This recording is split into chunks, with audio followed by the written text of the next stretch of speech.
평생을 바쳤습니다. 새벽 5시마다 눈을 떴고 아프다는 말 한마디 못한 채 30해를 가족이라는 이름 아래 갈아 넣었습니다.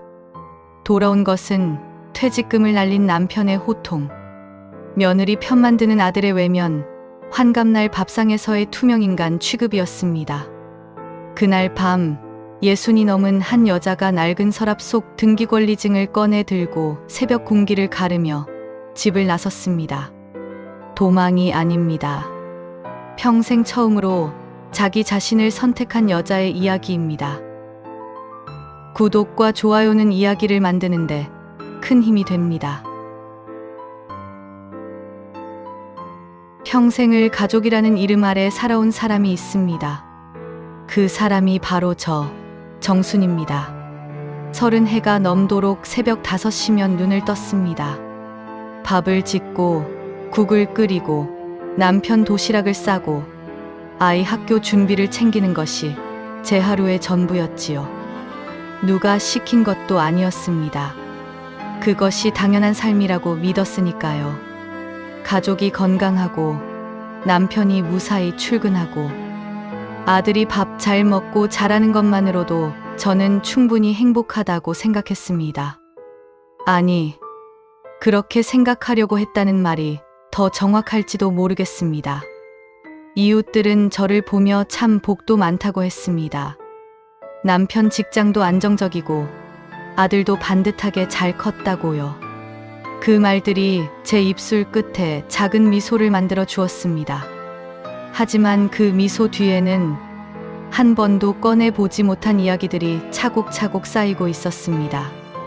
거친 손마디 사이에 끼어있던 수많은 말들, 목구멍까지 차올랐다가 도로 삼켜버린 서러움들. 그것이 제 속에서 조용히 썩어가고 있었다는 것을 저는 그때는 미처 알지 못했습니다. 평온해 보이는 호수도 바닥이 마를 수 있다는 것을 저는 60이 훌쩍 넘어서야 비로소 깨닫기 시작했습니다. 남편 영식이가 공무원 생활을 마무리하던 날, 저는 작은 기대를 품었습니다. 이제는 우리 둘만의 시간이 생기겠구나 싶었지요. 젊은 날 한 번도 제대로 가보지 못한 여행도 가고 아침을 느긋하게 먹으면서 도란도란 이야기도 나눌 수 있겠다고 생각했습니다. 주름이 깊어진 서로의 얼굴을 보며 그동안 수고했다고 말해줄 수 있는 시간이 올 것이라고 믿었습니다. 하지만 현실은 달랐습니다. 영식이는 퇴직 기념이라며 옛 동료들을 불러 거하게 술자리를 벌였고 저는 그날도 음식을 준비하고 설거지를 했습니다. 그러던 어느 날 영식이가 뭔가를 감추고 있다는 느낌이 들기 시작했습니다. 전화를 받을 때마다 자리를 피했고 통장 잔액도 보여주지 않으려 했습니다. 이상하다 싶어 조심스럽게 물어보자 그의 입에서 나온 말은 청천벽력이었습니다. 퇴직금 전액을 친구의 말만 믿고 사업에 투자했다는 것이었습니다. 그것도 이미 절반이 날아간 뒤였습니다. 제가 이를 나무라자 영식이는 오히려 목소리를 높였습니다. 가만히 집에 있는 사람이 뭘 안다고 그러냐며 호통을 쳤습니다. 그 순간 뭔가가 제 마음속에서 조용히 부러지는 소리가 들렸습니다. 단순한 배신감이 아니었습니다. 평생을 함께해온 사람에게서 느끼는 근본적인 존재의 부정이었습니다. 영식이의 배신도 가슴 아팠지만 저를 더 깊이 무너뜨린 것은 아들 민준이었습니다. 민준이는 반듯하게 자라 대기업 과장 자리에 오른 아들이었습니다. 어릴 적 밤새워 공부를 봐주고 아픈 날이면 밥상 앞에 앉아 죽을 시켜가며 먹였던 그 아이였습니다. 그런데 어느 순간부터 민준이는 제가 아닌 아내 혜진이의 편에 서 있었습니다. 처음에는 그러려니 했습니다. 새 살림을 차린 아들이 아내를 아끼는 게 당연한 일이라 여겼으니까요. 그러나 그 정도가 점점 심해졌습니다. 혜진이가 손주를 맡아달라고 할 때면 민준이는 당연하다는 듯 저에게 부탁했고, 제가 피곤하다는 내색이라도 하면 서운한 기색을 보였습니다. 혜진이가 제 살림 방식을 무시하는 말을 해도 민준이는 그냥 웃어 넘겼습니다. 한 번은 제가 눈물을 훔치는 것을 민준이가 봤습니다. 그런데도 그의 입에서 나온 말은 엄마가 좀 참아달라는 것이었습니다. 자기들도 힘들다고 했습니다. 그 말이 비수처럼 꽂혔습니다. 저를 위로하는 것이 아니라 제게 또 희생을 요구하는 말이었으니까요. 그동안 아들을 위해 바쳐온 세월이 주마등처럼 스쳐 지나갔습니다. 피를 나눈 자식에게서 느끼는 배신감은 그 어떤 상처보다 깊고 오래 남는 법입니다. 며느리 혜진이는 처음부터 저와 맞지 않았습니다. 영리하고 자기 주장이 분명한 사람이었기에 처음에는 그 점을 오히려 대견하게 여겼습니다. 요즘 세상에 저렇게 야무진 여자가 어디 있냐고, 남편한테도 민준이 잘 만났다고 칭찬까지 했었지요. 그러나 같이 지내면 지낼수록 혜진이의 영리함은 저를 향한 칼날이 되어 돌아왔습니다. 아이를 봐달라는 부탁은 어느새 명령이 되어 있었고, 제가 차려준 밥상 앞에서 혜진이는 간이 맞지 않는다거나 요즘은 이런 방식으로 하지 않는다는 말을 스스럼없이 했습니다. 세련된 옷차림에 반짝이는 귀걸이를 한 그녀가 제 앞에서 그런 말을 할 때마다 저는 아무 말도 하지 못하고 입술만 꽉 깨물었습니다. 한 번은 손주 간식을 챙겨주었는데 혜진이가 그런 거 먹이지 말라며 대뜸 핀잔을 주었습니다. 저는 그저 손자 녀석이 먹고 싶다 해서 해준 것뿐이었는데 말입니다. 아이 앞에서 그 말을 들었을 때 제 얼굴이 뜨겁게 달아올랐습니다. 나이 들어 자식 집에 드나들며 이런 소리를 들어야 하는가 싶어 밤새 잠을 이루지 못했습니다. 시어머니를 사람으로 대우하지 않는 며느리 앞에서도 저는 끝끝내 아무 말도 못한 채 눈물만 삼켰습니다.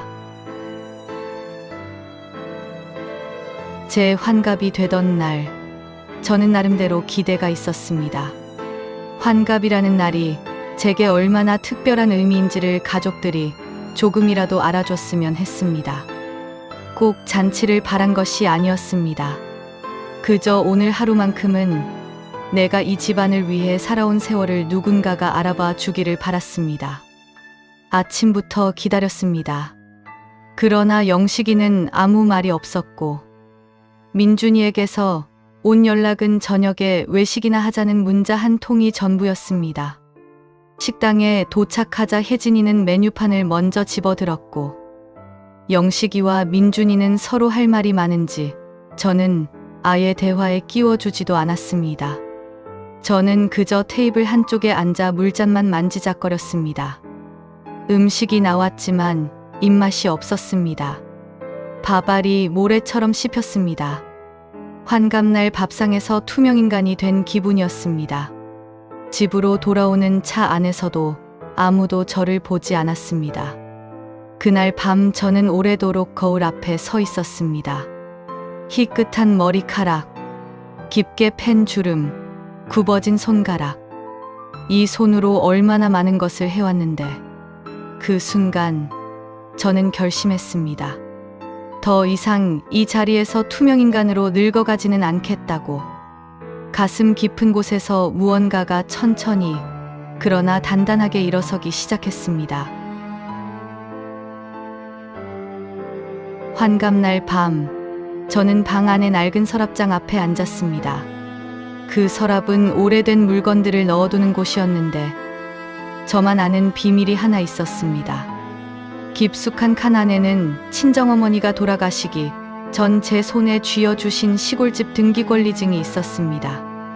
어머니는 그때 이걸 팔지 말고 가지고 있으라고 하셨습니다. 어딘가 기댈 곳이 생길 수도 있다고. 그 작은 집이 언젠가 내 피난처가 될 거라고 하셨습니다.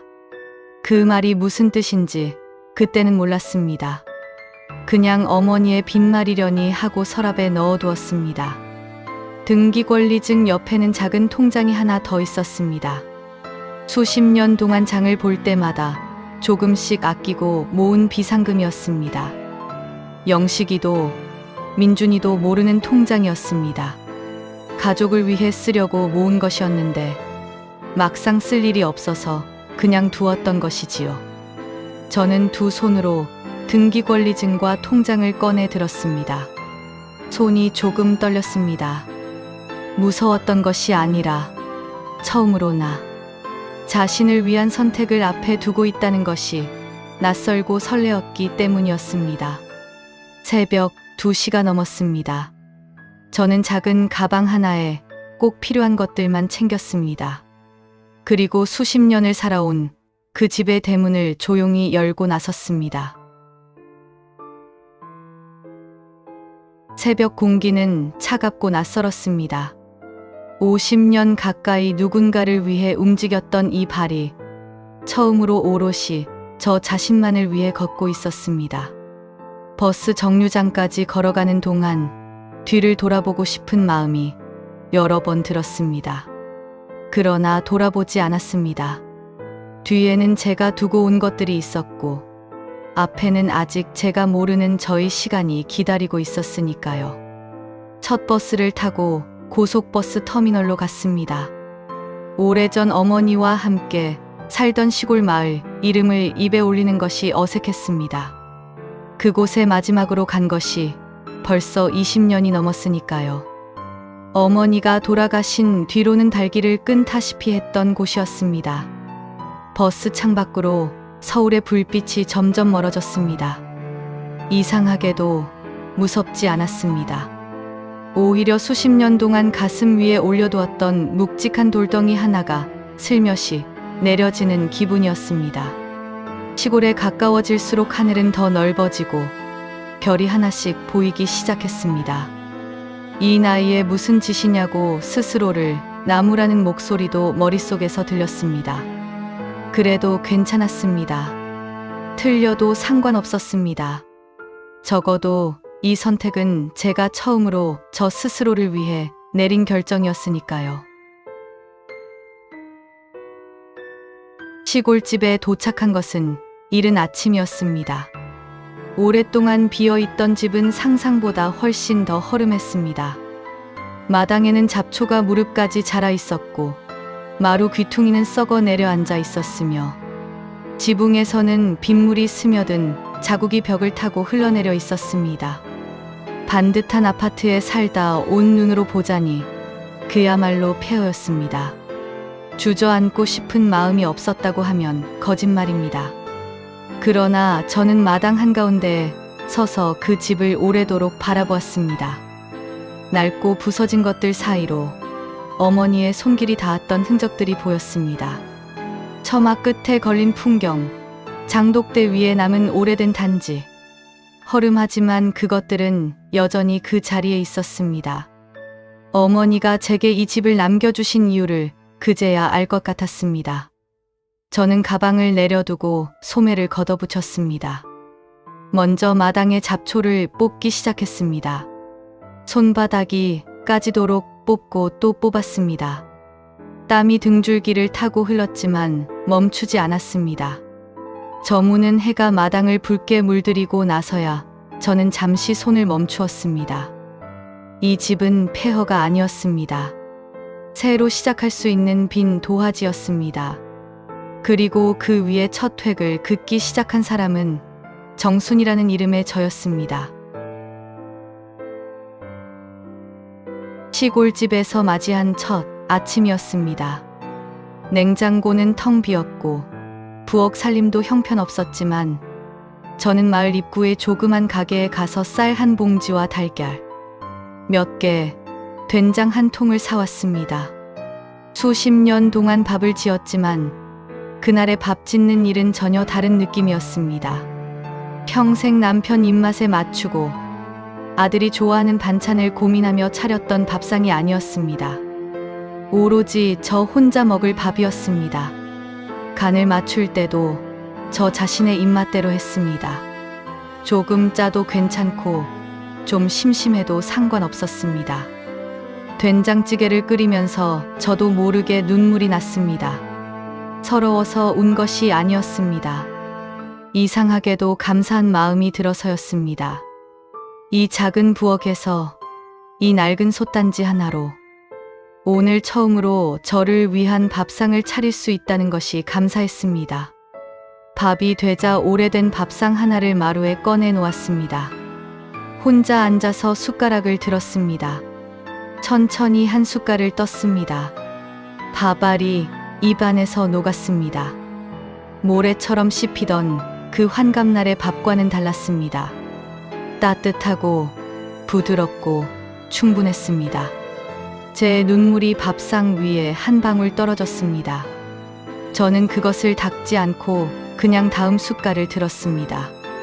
이것이 제 인생에서 가장 맛있는 밥이었습니다. 시골집에서의 날들이 쌓여가면서 저는 조금씩 이 공간을 제 것으로 만들어 나가기 시작했습니다. 마을 어귀 화원에서 작은 꽃 모종을 몇 개 사왔습니다. 봉숭아, 채송화, 맨드라미. 어릴 적 어머니가 마당에 심으시던 꽃들이었습니다. 삽으로 흙을 고르고 손가락으로 구멍을 파고 뿌리가 다치지 않도록 조심스럽게 모종을 심었습니다. 흙 냄새가 좋았습니다. 흙이 손톱 밑에 끼어도 기분이 나쁘지 않았습니다. 도시에서는 늘 깨끗하게 치워야 한다는 강박 속에 살았는데 이 흙은 그냥 흙이었고 저는 그냥 꽃을 심는 사람이었습니다. 빼곡거리는 대문짝도 직접 고쳤습니다. 마을 철물점에서 경첩과 못을 사다가 유튜브로 수리 방법을 찾아가며 끙끙대며 작업했습니다. 처음에는 잘 되지 않아서 두어 번 실패를 거듭했지만 결국 제 손으로 문이 삐걱거리지 않게 되던 날 저는 그 문을 여닫으며 혼자 웃었습니다. 웃음소리를 들을 사람이 없었지만 그래서 더 크게 웃었습니다. 저녁이 되면 마당에 나와 심어놓은 꽃들 옆에 쪼그려 앉았습니다. 아직 작은 줄기들이었지만 흙 속에서 뿌리를 내리고 있는 것이 느껴졌습니다. 그것은 꽃이기도 했고 저이기도 했습니다. 제가 떠난 서울의 집은 제가 없다는 사실을 하루도 채 지나지 않아 실감하게 되었습니다. 영식이는 냉장고를 열었다 닫기를 반복했지만 데워 먹을 음식이 없었습니다. 라면을 끓이다가 물을 넘쳐 흘렸고 빨랫감은 쌓여갔으며 청소는 언제 했는지 알 수 없을 만큼 먼지가 앉았습니다. 한평생 집안일이 저절로 되는 줄 알았던 영식이에게는 쌀, 어디 있는지조차 모른다는 사실이 충격이었을 것입니다. 민준이 집도 마찬가지였습니다. 손주를 봐줄 사람이 없으니 혜진이는 퇴근 후에도 아이를 데리고 이리저리 뛰어다녀야 했습니다. 피로에 지친 혜진이와 여유를 잃은 민준이는 날마다 다투기 시작했습니다. 어머니가 해주시던 것들을 베이비시터를 쓰고 도우미를 쓰면서 돈이 나가기 시작하자 비로소 그것이 돈으로 환산할 수 없는 수고였다는 것을 알게 되었습니다. 영식이는 처음에는 제가 잠깐 바람이나 쐬러 간 줄 알았습니다. 그러나 일주일이 지나고 열흘이 지나도 연락이 없자 그제야 사태의 심각성을 깨닫기 시작했습니다. 며칠 굶은 것처럼 수척해진 영식이의 얼굴에서 처음으로 당혹감 같은 것이 보였습니다. 정순이라는 이름이 이 집에서 얼마나 큰 자리를 차지하고 있었는지를 그들은 이제야 보기 시작했습니다. 결국 가족들이 시골까지 내려왔습니다. 영식이, 민준이, 혜진이가 함께였습니다. 마당에서 꽃에 물을 주던 저는 그들이 오는 것을 보았지만 서두르지 않았습니다. 물뿌리개를 내려놓고 손을 털며 천천히 일어섰습니다. 예전에 저였다면 당황해서 어쩔 줄 몰랐을 것입니다. 반갑다고 앞치마를 두르고 뭐라도 차려드리겠다고 부산을 떨었을 것입니다. 하지만 그날의 저는 달랐습니다. 영식이는 마당에 들어서자마자 당장 짐 싸라고 했습니다. 집이 이게 무슨 꼴이냐고, 사람이 살 곳이 못 된다고 목청을 높였습니다. 저는 아무 말도 하지 않고 부엌으로 들어갔습니다. 잠시 후 차 한 잔을 들고 나왔습니다. 식은 차였습니다. 일부러 시킨 것이 아니라 이미 오래전에 우려두었던 차였습니다. 영식이 앞에 놓아주었습니다. 민준이는 어머니, 제발 좀 올라가자며 눈물을 글썽였습니다. 혜진이는 그 옆에서 말없이 고개를 숙이고 있었습니다. 저는 그들의 얼굴을 하나하나 바라보았습니다. 예전처럼 가슴이 무너지거나 죄송한 마음이 들지 않았습니다. 오히려 조용하고 단단한 무언가가 제 가슴 한가운데를 채우고 있었습니다. 저는 마당의 꽃들을 보며 천천히 입을 열었습니다. 저는 가족들 앞에서 말했습니다. 이제야 내가 누구인지 보인다고. 당신들의 아내와 엄마로 살다가 지워지는 것이 아니라 인간 정순으로 살다가 죽겠다고. 그 말을 꺼내는 것이 어렵지 않았습니다. 수십 년 동안 목구멍 안에 눌러담아 두었던 말이라 오히려 막힘없이 흘러나왔습니다. 영식이의 얼굴이 굳었습니다. 민준이는 어머니, 왜 이러시냐며 목소리를 높였습니다. 혜진이는 처음으로 당황한 기색을 보였습니다. 그러나 저는 흔들리지 않았습니다. 평생 분노라는 감정을 밖으로 내보내는 것이 두려웠습니다. 화를 내면 가족이 깨진다고, 엄마가 참아야 집이 산다고 스스로를 다독였습니다. 하지만 이제는 알았습니다. 제가 참는 것이 집을 지킨 것이 아니라 제 자신을 스스로 허무는 일이었다는 것을. 민준이가 무릎을 꿇으며 잘못했다고 했습니다. 혜진이도 눈물을 흘렸습니다. 그 눈물이 가짜라고는 생각하지 않습니다. 진심으로 미안한 마음이 있었을 것입니다. 하지만 저는 그 눈물을 보며 마음이 흔들리지 않았습니다. 진심 어린 사과를 받아들이는 것과 다시 그 자리로 돌아가는 것은 전혀 다른 문제이기 때문입니다.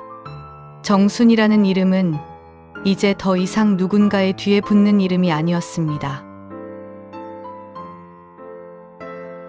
가족들을 돌려보낸 그날 저녁, 마당은 유난히 고요했습니다. 영식이는 한동안 버티다가 결국 발을 돌렸고, 민준이는 차에 타기 전까지도 뒤를 돌아보았습니다. 혜진이는 마지막으로 고개를 깊이 숙이고 갔습니다. 저는 그들이 보이지 않을 때까지 마당에 서 있었습니다. 그리고 차 소리가 완전히 사라지자 비로소 깊게 숨을 들이마셨습니다. 슬프지 않았다고 하면 거짓말입니다. 사랑하는 사람들이 등을 보이며 떠나는 것을 보는데 가슴 한켠이 아리지 않을 수 없었습니다. 그러나 그 아픔은 예전에 느끼던 것과는 달랐습니다. 예전의 아픔은 제가 아무것도 아닌 존재가 되는 것에 대한 두려움이었다면, 지금의 아픔은 사랑하기 때문에 느끼는 깨끗한 슬픔이었습니다. 부엌에서 물 한 잔을 따라 마루에 나와 앉았습니다. 하늘에 별이 하나씩 돋아나고 있었습니다. 저는 별을 보았습니다. 오랫동안 하늘을 올려다볼 여유가 없었다는 사실을 그때 깨달았습니다. 늘 고개를 숙이고 밥을 짓고 청소를 하고 누군가의 필요를 채워주느라 하늘을 잊고 살았습니다. 이 작은 시골집 마당에서 저는 처음으로 오래도록 별을 보았습니다. 아무것도 하지 않아도 되는 밤이었습니다. 그것만으로 충분했습니다. 그로부터 계절이 바뀌었습니다. 마당에 심었던 봉숭아와 채송화가 꽃을 피웠습니다. 삐걱거리던 대문은 이제 소리 없이 열리고 닫혔습니다. 부엌에서 나오는 밥 냄새는 오로지 저만을 위한 것이었고, 이 집의 모든 것이 조금씩 제 손에 의해 달라지고 있었습니다. 가족들과의 연락이 완전히 끊어진 것은 아니었습니다. 민준이는 가끔 안부 문자를 보내왔고, 영식이도 어느 날은 전화를 걸어 밥은 먹었냐고 물었습니다. 저는 짧게 답했습니다. 예전처럼 모든 것을 받아주지도 않았지만 완전히 돌아서지도 않았습니다. 용서란 상대를 위한 것이 아니라 나 자신을 위한 것이라는 것을 알았기 때문입니다. 마음속에 응어리진 것들을 녹여내는 일은 천천히 그러나 분명히 일어나고 있었습니다.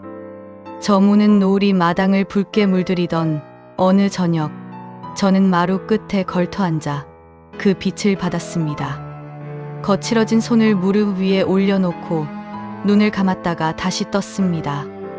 이 손이 걸어온 길이 부끄럽지 않았습니다. 다만 이제는 이 손이 저 자신을 위해서도 일할 수 있다는 것이 좋았습니다. 저는 정순이었습니다. 누군가의 아내도 누군가의 엄마도 아닌 그냥 인간 정순. 노을 속에서 저는 비로소 제 인생의 주인공으로 우뚝 섰습니다.